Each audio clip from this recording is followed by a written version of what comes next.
자, 오늘은 복원된 하나님의 사람들이라는 제목으로 같이 말씀을 나누고자 합니다. 지난 시간에 제가 말씀을 드렸습니다. 그리스도인들의 출현한 사건은 뭐라고 얘기했습니까? 패러다임의 완전한 변화다라고 그런 표현을 했습니다. 그냥 역사 발전 단계에서 어느 순간에 어떠한 부류가 나오고 어떤 국가가 출현하고 어떠한 세력이 나온다. 이거는 역사 발전 순환론에 있어서 당연하게 이제 들어가는 겁니다. 그러나 그리스도인들은 그런 것 아니에요. 그리스도인들은 하나의 역사가 완전히 단절되고 새로운 역사가 시작된 이런 패러다임이 바뀌는 이런 엄청난 사건이에요. 지난주에 제가 패러다임 시프트라고 말씀을 드렸습니다. 그러면 도대체 어떠한 근거로 인하여 목사님은 그 패러다임을 완전히 바꾸는 그런 역사적인 분기점으로 보았는가라고 하는 것에 대한 오늘 구체적인 말씀을 드리고자 합니다. 그래서 오늘은 저는 제목으로 복원된 하나님의 사람들이라고 하는 제목으로 같이 말씀을 나누고자 합니다. 그리스도인들이 지금 역사에 갑자기 출현했습니다. 물론 그 전에 예수님이 오셔서 예수님을 따르는 제자들이 많이 있었습니다. 그러나 그때는 그리스도인이라고 하는 호칭이 그들에게 부여되지 않았습니다. 그러나 그리스도인이라고 하는 호칭은 어디서 나왔습니까? 바로 안디옥 교회에서, 지난주 말씀드렸다시피 안디옥 교회에서 누가 붙였어요? 우리가 스스로 붙인 이름이 아닙니다. 세상 사람들이 자기들과 예수님을 따르는 무리들을 구별하기 위해서 붙였던 이름이 그리스도인입니다. 구별시켜야 되잖아요. 그래서 근데 그 그리스도인이라고 하는 이름을 구체적으로 그들이 붙였지만 이 사람들을 그리스도인이라고 하는 이름을 붙이게끔 안디옥 교회를 개척한 사람들이 있어요. 누가 개척했다 말씀드렸습니까? 사도가 했습니까? 아니면 예루살렘 교회가 했습니까? 아니요. 어떤 유명한 자들이, 어떤 유명한 교회가, 어떤 특별한 계획에 의해서 교회가 설립된 것 아닙니다. 이게 너무나 놀라운 거예요. 우리 주보에도 있지만 보세요.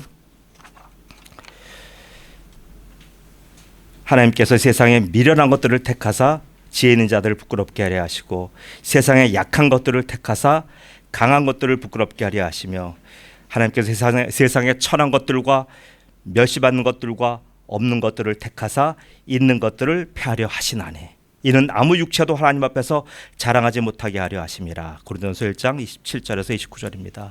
이게 바로 교회 역사입니다. 특별한 어떤 신앙의 거장이 교회를 시작했다고 한다면 안디옥 교회는 계속 거기 베드로의 교회 아니면 바울의 교회 이렇게 붙었을 거예요. 아니요. 누가 했습니까? 구브로의 사람들, 섬이에요. 구레네 사람들. 그 사람들 성경에 이름이 나오지 않아요. 그 무명의 사람들을 하나님이 사용하셔서 안디옥 교회가 개척이 되었습니다. 근데 이 교회가 얼마나 놀랍게 부흥이 되는지, 왜 부흥된 이유가 뭡니까? 유대인 출신의 그리스도인들은 유대인에게만 복음을 전하는 거예요.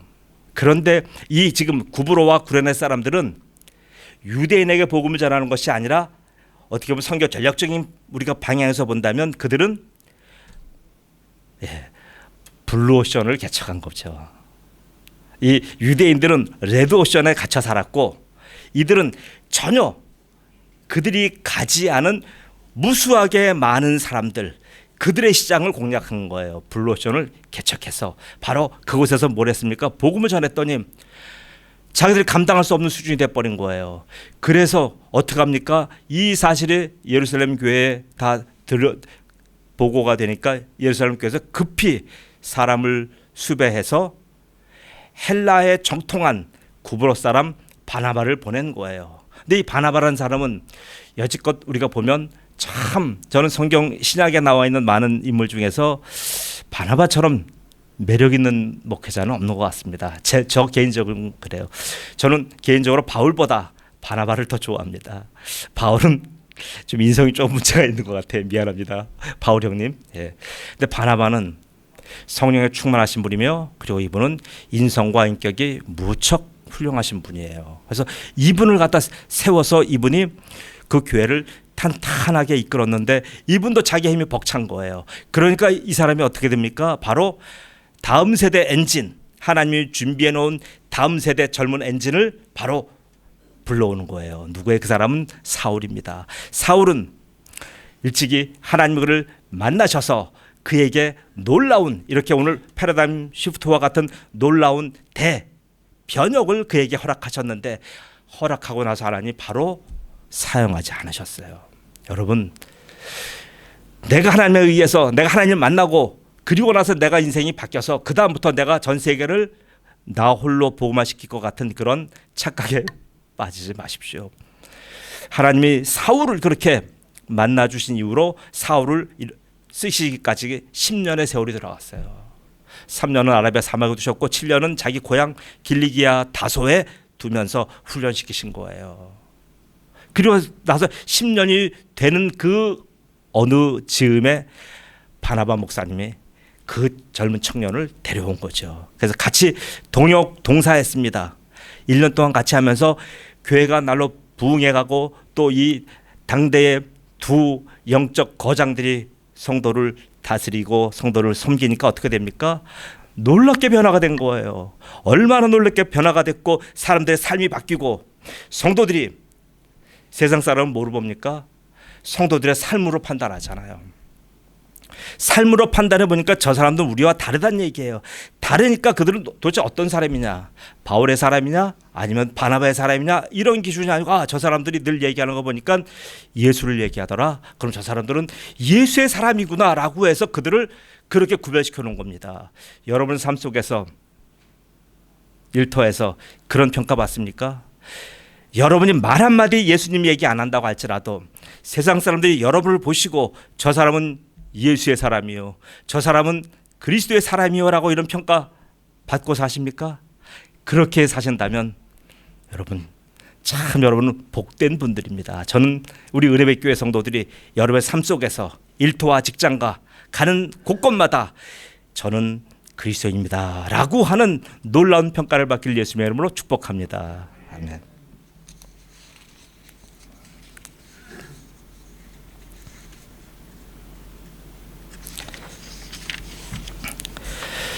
자, 왜 저는 이 그리스도인들이 이렇게 나온 걸 가지고 복원이라는 표현을 썼습니까? 그리고 복원된 하나님의 사람들이라는 의미를 쓴 이유는 바로 저는 이 창세기 6장 말씀에 저는 근거를 두고 있습니다. 창세기 6장 말씀 보시면 어떤 일이 있냐면, 하나님의 아들들이 사람의 딸의 아름다움을 보고 그들을 좋아하여 그들에게 결혼하고 장가들고 그들과 함께 아름다운 삶을 꾸렸습니다.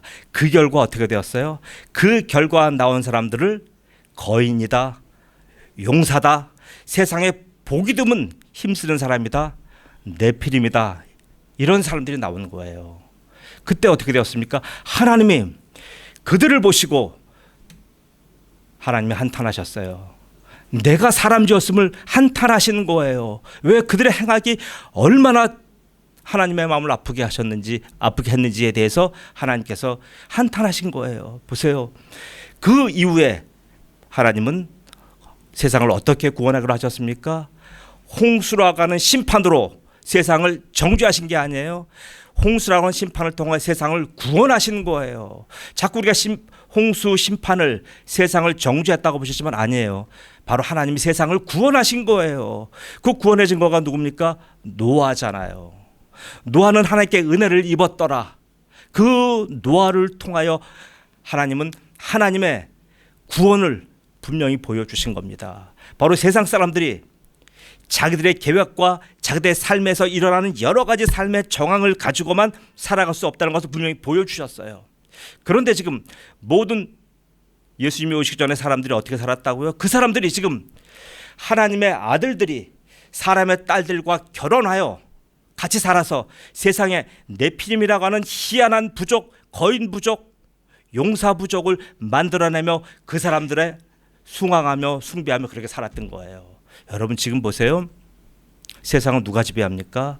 세상은 스타들이 지배하잖아요. 세상은 유명인이 지배하잖아요. 세상은 이름만 되면 알만한 그런 아주 탁월한 사람들이 지도하잖아요.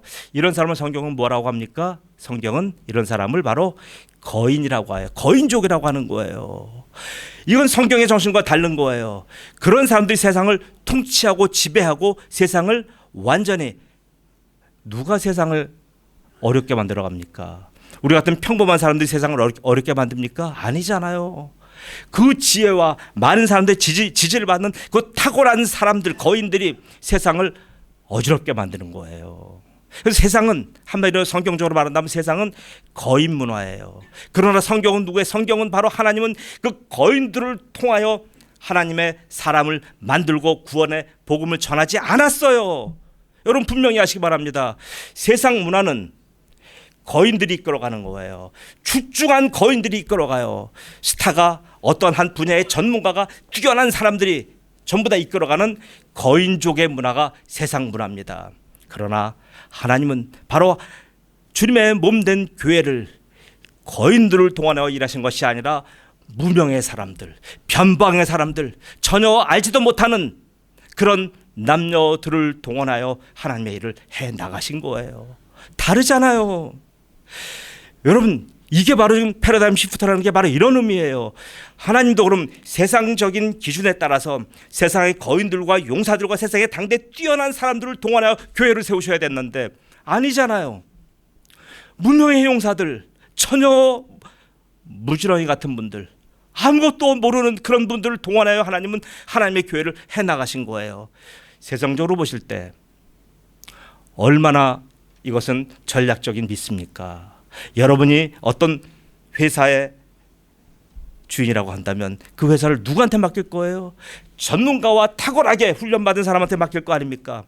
시시한 사람한테 안 맡길 거 아니에요. 그러나 하나님은 아니에요.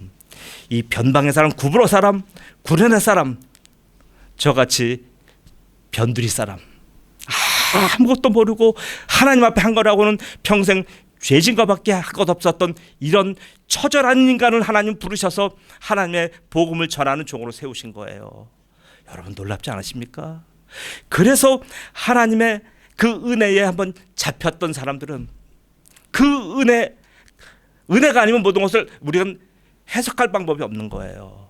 도대체 어떠한 해석적인 원리를 가지고 저 같은 무명의 인사, 저같이 주님께 대항하고 세상에서 처절하게 살았던 사람이 이렇게 하나님의 말씀을 전하는 종으로 쓰임받게 된다는 것을 어떻게 해석을 하냔 말이에요. 저는 해석할 방법이 없어요. 저는 그러니 저 입에서 나오는 기도는 하나님의 은혜에 대한 감사와 하나님에 대한 찬양과 송축과 어떠한 환난과 어떠한 일을 준다고 할지라도요 감사밖에 없잖아요. 교회가 크든 작든 문제가 아니에요. 성도가 계시든 안 계시든 문제가 아니에요. 저 같은 하나님께 대항했던 네피림 같은 그런 문화를 숭상했던 이런 아주 가엾은 인간이 지금 하나님의 종이 되어 지금 미관 말직 제일 말석에서 복음 전하는 이 자리가 너무나 감격하여 하나님 앞에 모든 것을 하나님의 은혜라고 고백하는 이러한 우리의 삶이 복된 것 아닙니까? 여러분과 제가 이런 사람들이에요. 그런 사람들을 말미암아 하나님은 안디옥 교회를 시작하신 겁니다. 안디옥 교회를 시작하여 하나님 그 안디옥 교회를 통하여 지금 말씀을 전하시는데 이 안디옥 교회 사람들은 세상 사람들과 분명히 구분됐어요. 구분되다 보니까 그리스도인이라고 하는 말이 붙었는데 구체적으로는 보겠습니다. 뭐가 달랐을까? 그리스도인이라고 명명된 사람들과 세상 사람 자연인들과의 도대체 무슨 차이가 있는가? 자, 한번 말씀을 통해서 보겠습니다.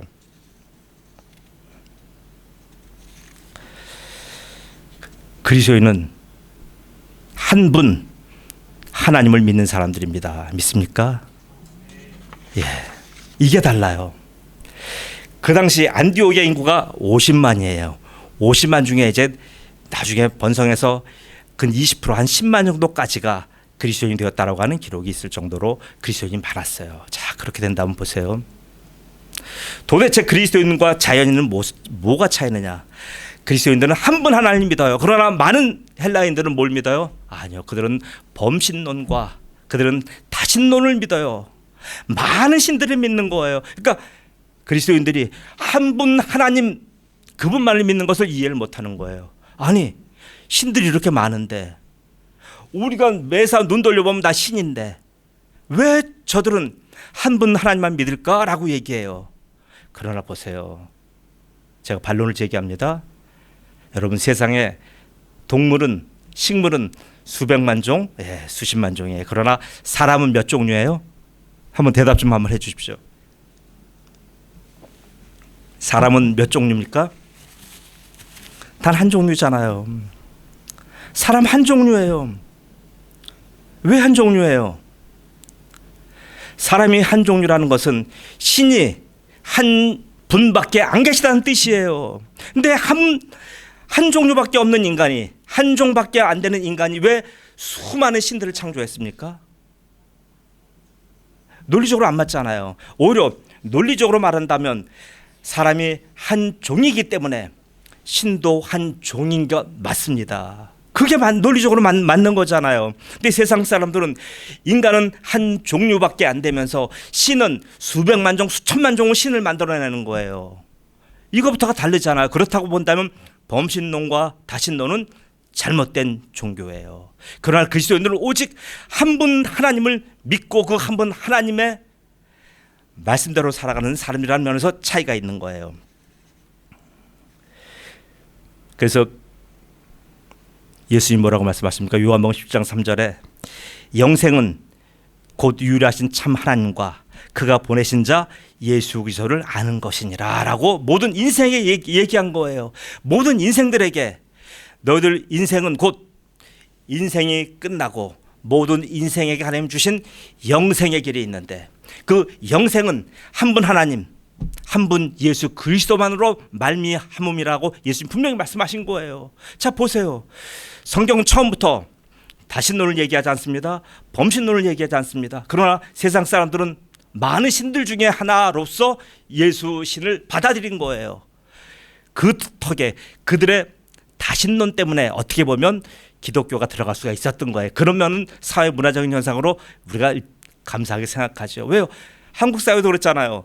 다종교 사회다 보니까 새로운 야소교 예수 신이 들어온다고 하더라도 그들은 한국 사람들의 정서에 많은 신들이 있으니까 하나의 신이 더 온다고 할지라도 문제가 안 된 거예요. 그러니까 다신론 사회에서는 어떻게 보면 역으로 말한다면 기독교가 들어가기가 좋아요. 기독교가 들어가기 힘든 데가 어떤 데입니까? 바로 일신론을 섬기는 나라들이에요. 이슬람 또 유대교 이렇게 일신론을 숭배하는 나라는 기독교가 들어가기 힘들어요. 왜? 거기는 자기들 신 외에 다른 신을 인정하지 않잖아요. 그러니까 다른 신을 포교하는 사람들을 인정하지 않고 전부 다 죽이잖아요. 그러니까 제일 지금 선교가 안 되는 데가 어디예요? 일신론의 유대교와 그리고 이슬람이잖아요. 근데 다신론의 많은 땅들은 기독교가 다 잘 들어가요. 다 잘 들어가서 다른 신들과 같이 함께 대접을 받다가 그리고 뭐예요? 신들의 세계에서 진짜 신과 가짜 신이 구별될 때 바로 하나님 그 하나님 앞에 모든 신들이 다 머리 숙이고 전부 다 신들이 잘려나가고 그 앞에 무릎 꿇잖아요. 이런 역사가 지금 세계 역사입니다. 그다음 두 번째 그리스도인은 무엇을 믿습니까? 그리스도는 한 분 하나님을 믿었고요. 두 번째는 한 분 중보자를 믿는 거예요. 사람이 한 종이듯이 신도 한 분이듯이 신과 사람을 연결하는 구원의 중보자도 한 분이에요. 바로 그 중보자가 누구예요? 예수님이에요. 그러니까 예수님은 내가 곧 길이요 진리요 생명이라고 말씀하셨잖아요. 여러분이 지금 예수님이 나의 주님이다라고 고백하실 때 바로 그 고백은 뭡니까? 중보자 예수님은 한 분밖에 안 계십니다라고 하는 고백이에요. 다른 어떤 길이 없어요. 사도행전 4장 12절 말씀에 천하 인간 중에 구원 얻을 만한 다른 이름을 하나님께서 주신 적이 없는 거예요. 오직 예수님만 하나님과 인간 사이에 중보자로 세우신 거예요. 그리스도인 바로 이걸 믿는 사람이에요. 이 안디옥 교회의 그 많은 그리스도인들이 이것 고백한 사람들이에요. 세 번째는요.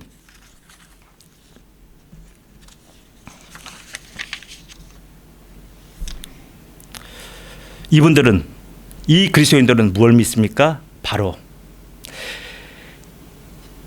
대속물을 믿는 거예요. 대속물 사상이 있는 거예요. 대속물이 뭡니까? 대속물은 제사예요. 제사라고 하는 제도예요.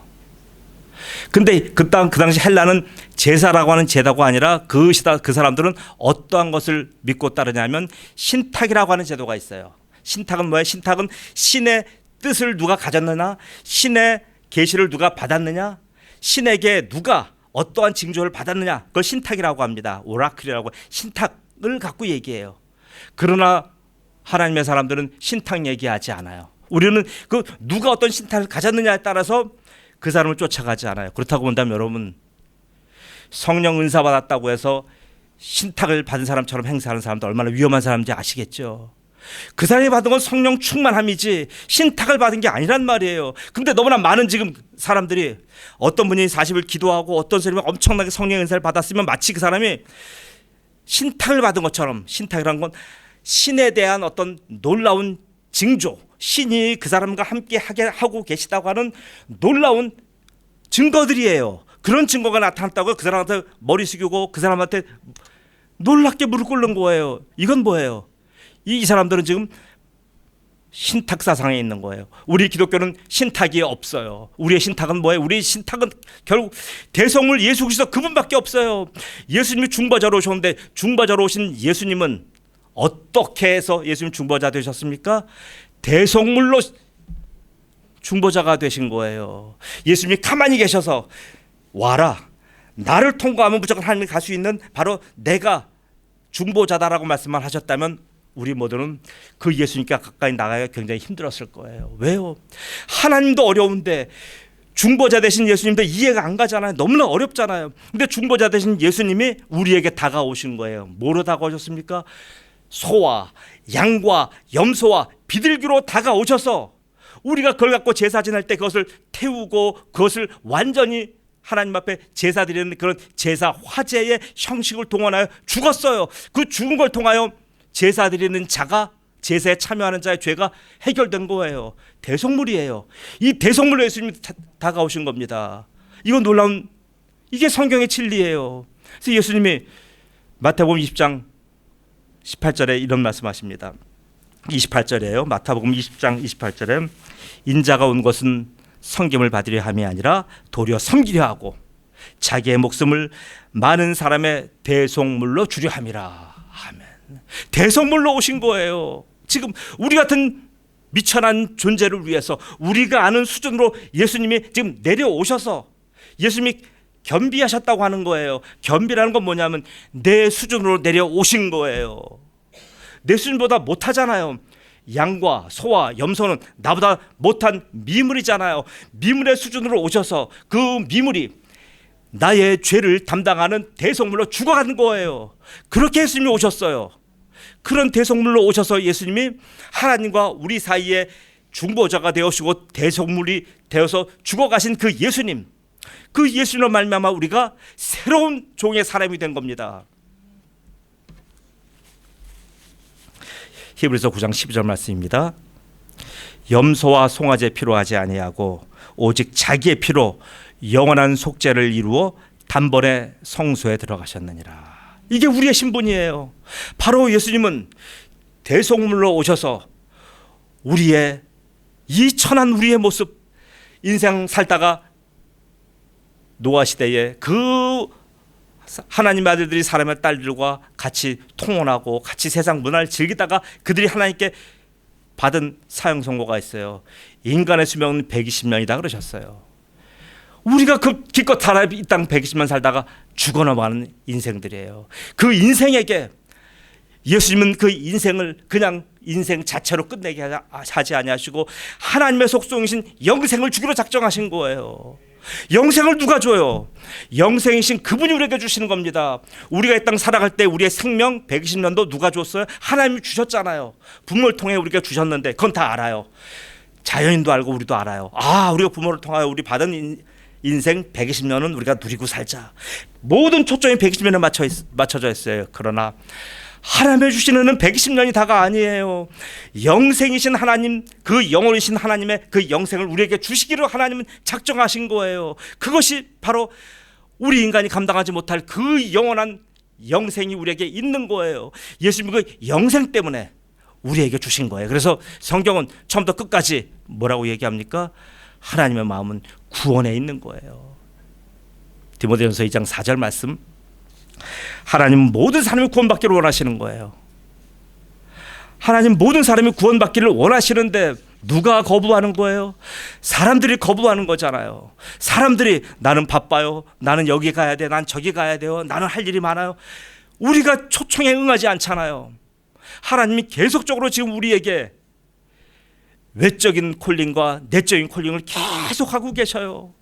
하나님이 부르시면 좀 언제까지 외면할 겁니까? 하나님이 계속 부르신 이 부르심이 여러분 귀에 지금 들렸기 때문에 여러분 오신 거예요. 그러나 지금 자연인들은 그 소리가 들리질 않는 거예요. 자, 오늘 안디옥 그리스도인들이 세 가지를 믿은 거예요. 바로 한 분 하나님 믿었고요, 한 분 중보자를 믿었고요, 그 중보자 예수님은 대속물로 오셔서 나의 모든 죄를 속죄하여 나를 인생에서 구원하여 영생으로 인도하신 분이다라고 하는 이 사실을 믿은 겁니다. 자, 그러면 이 사실이 우리 자신이 어떻게 과연 믿어지나 이거예요.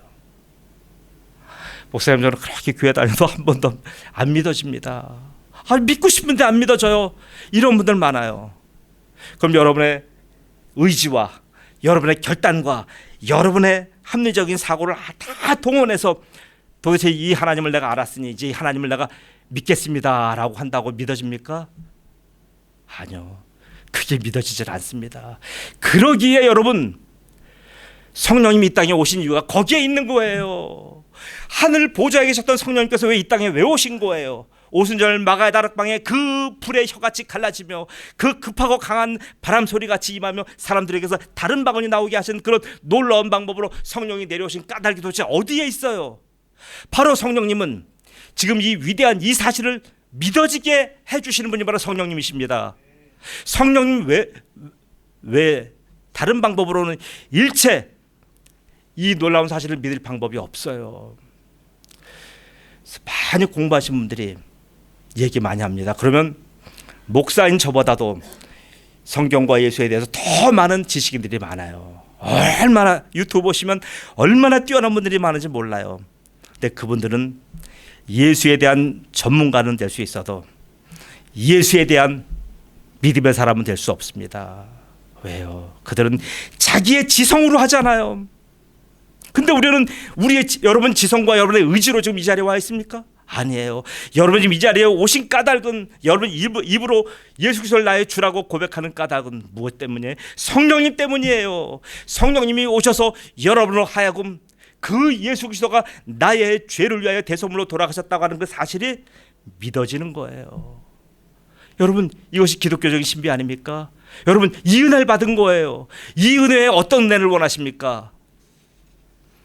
고린도전서 12장 3절 말씀 읽어드릴게요. 그러므로 내가 너에게 알리노니 하나님의 영으로 말하는 자는 누구든지 예수를 저주할 자라 하지 아니하고 또 성령으로 아니하고는 누구든지 예수를 주시라 할 수 없느니라. 사랑하는 성도 여러분, 여러분에게 도전을 하기를 원합니다. 성령 예수님이 안 믿어지십니까? 하나님이 믿어지지 않으십니까? 그리고 그 예수님이 대속물이 나를 위한 대속물이라는 사실 자체가 믿어지지 않으십니까? 그렇다고 한다면 여기저기 다니면서 연구하지 마십시오. 유튜브 보면서 자꾸만 이런저런 잡지식 쌓지 마십시오. 이것은 오직 성령님의 전권이에요. 성령님만이 우리를 그렇게 만들어 주시는 거예요. 그럼 여러분 어떻게 하셔야 돼요? 성령님은 진리의 영이셔요. 성령님은 진리의 영이라는 것은 바로 뭐예요? 교회와 함께 하시는 영이라는 얘기예요. 교회를 떠나서는 진리의 영이 역사하지 않으셔요. 왜 세상에서 성령이 침묵하십니까? 성령님은 모르셔요? 전능하신 분이에요. 인격자셔요. 알아도 성령님은 거기서 활동하지 않으셔요. 성령님은 진리의 영이기 때문에 바로 진리이신 예수님을 전파하고 예수를 믿고 따르는 교회와 함께 하시는 교회의 영이신 거예요. 사랑하는 성도 여러분, 저는 여러분 모두가 성령 충만하여 날마다 여러분 입속에서 한 분 하나님, 한 분 예수님, 그리고 그 예수님이 나의 중보자 되심, 나의 대속물 되심, 그것을 가능하게 하신 위대한 성령님의 역사를 믿고 고백하는 위대한 성도이시기를 예수님으로 축복합니다. 아멘. 기도합니다.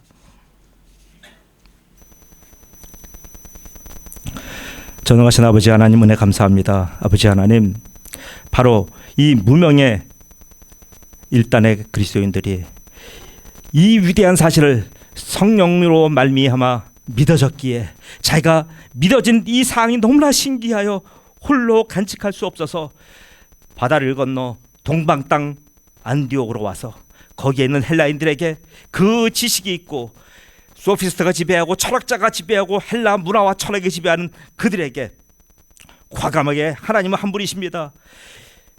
예수님 중보자 한 분이십니다. 그리고 예수님은 나의 죄 때문에 죽어가신 바로 대속물입니다라고 하는 이 사실을 외쳤을 때 하나님, 안디옥에 지진이 일어났고 안디옥에 늘 지진대가 지나가서 지진이 일어나듯이 그들에게 마음과 심령과 그들의 영적인 상황 속에 오늘 위대한 지진이 일어난 걸 보았습니다. 땅에 지진이 일어나서 그들이 배고파서 고통 겪는 것이 아니라 그들의 정신사와 그들의 심령 속에 오늘 영적인 지진이 일어나서 모든 세상 사람들이 너무나 깜짝 놀라 그리스도인이라고 호칭하였고, 그리스도인이라고 하는 그 호칭을 성도들은 너무나 자랑스러운 명예로 여기고 살아갔던 것을 봅니다. 전능하신 아버지 하나님, 우리 은혜교회 성도들이 모두 이렇게 내가 그리스도인이라고 하는 고백과 자부심과 자긍심과 위대한 이 선언 속에서 매일매일 하나님께 은혜를 입은 자의 삶으로 살아가도록 도와주시옵소서. 자기를 의지하지 않게 하시고 늘 성령을 의지하여 하나님의 귀하신 뜻을 이루어드리는 성도들의 삶으로 축복해 주옵소서. 감사하며 예수님의 이름으로 기도드리옵나이다. 아멘.